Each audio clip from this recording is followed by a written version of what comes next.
भारत को कल तक गोल्ड मेडल देने वाले रेसलर अब सड़कों पर उतर चुके हैं। जब तक न्याय नहीं मिल जाता हम इधर ही बैठेंगे, धूप छाव बारिश आंधी तूफान कुछ आ जाए हम इधर ही बैठेंगे जब तक हमें न्याय नहीं मिले। स्पोर्ट्स खिलाड़ी हमारे देश में किसी राजनेता से ज्यादा महत्व रखते हैं क्योंकि यह भारत को अंतर्राष्ट्रीय पहचान दिलाते हैं। आज भारत की मीडिया की नजर किसी अन्य मुद्दों पर जरूर होगी, लेकिन इनकी जायज मांगों पर नहीं है और इसका खामियाजा भारत को भुगतना होगा क्योंकि 2024 में ओलंपिक होने वाले हैं। जहां इन रेसलरों को प्रैक्टिस पर होना चाहिए था, वहीं आज भूख प्यास के साथ प्रोटेस्ट के लिए सड़कों पर बैठने के लिए मजबूर है। क्या इन प्रोटेस्ट के कारण भारत इस बार ओलंपिक का टैग अपने नाम नहीं कर पाएगा? जनवरी 2023 में नामचीन Olympic gold medalist Bajrang Punia, Sakshi Malik, Vinesh Phogat सहित अन्य रेसलर सड़कों पर उतरे और अपनी मांगे रखी।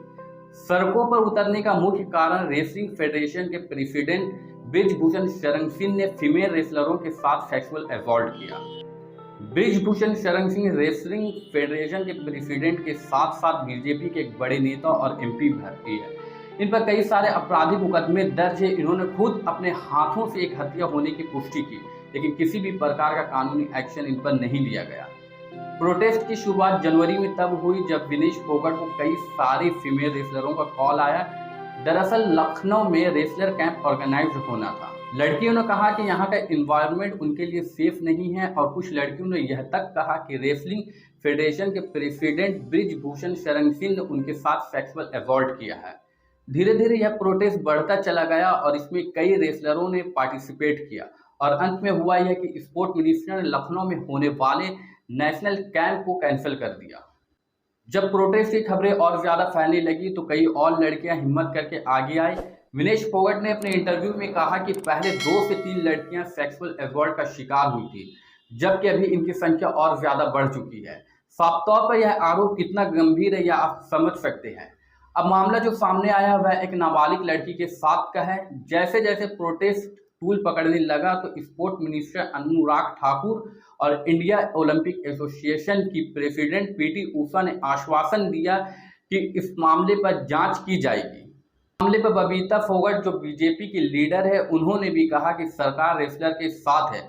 इस घटना के सफाई में बीजेपी के नेता और रेसलर फेडरेशन के प्रेसिडेंट ब्रिजभूषण शरण सिंह ने कहा कि उन पर लगाए गए सभी आरोप झूठे हैं और अगर एक भी लड़की साबित कर देती है कि मैंने उनके साथ सेक्सुअल असॉल्ट किया है तो मुझे फांसी पर चढ़ा देना।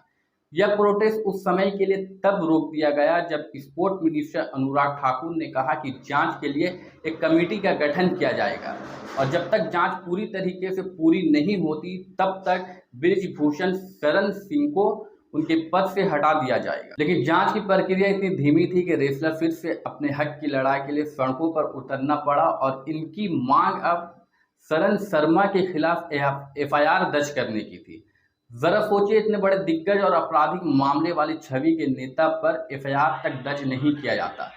शुरुआत में रेसलर को भारत की न्याय व्यवस्था पर इतना भरोसा था कि किसी भी पॉलिटिकल पार्टी को अपने मंच का हिस्सा बनने नहीं दिया, लेकिन अब यह रेसलर इंसाफ के लिए सारे पॉलिटिकल पार्टी से गुहार लगा रहे और कई पॉलिटिशियन सामने भी आए हैं जिनमें प्रियंका गांधी और अरविंद केजरीवाल जैसे नाम शामिल है। वहीं नीरज चोपड़ा और कपिल देव जैसे हस्ती भी सामने आ चुके हैं। रेसलरों ने उच्चतम न्यायालय में अपील दायर की थी कि ब्रिजभूषण शरण सिंह के खिलाफ पुलिस एफआईआर दर्ज नहीं कर रही और सुप्रीम कोर्ट ने इस मामले पर आदेश दिया कि दिल्ली पुलिस 28 अप्रैल तक एफआईआर दर्ज करना है।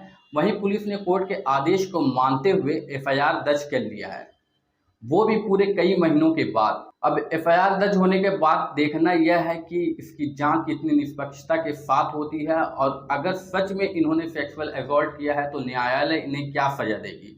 लेकिन जरा सोचिए कि सिस्टम इतना डगमगाया हुआ है कि एक पॉलिटिशियन पार्टी के पॉलिटिकल लोगों पर किसी भी प्रकार का आपराधिक मामला दर्ज नहीं होता और अगर मामला दर्ज हो भी जाता है तो इसके लिए सैकड़ों लोगों को महीनों तक प्रोटेस्ट करना पड़ रहा है। यह वह लोग हैं जो भारत को अंतर्राष्ट्रीय पहचान दिलाते हैं। अब इन रेसलरों को एक और डर सता रहा है कि दिल्ली पुलिस निष्पक्षता के साथ जांच नहीं करेगी।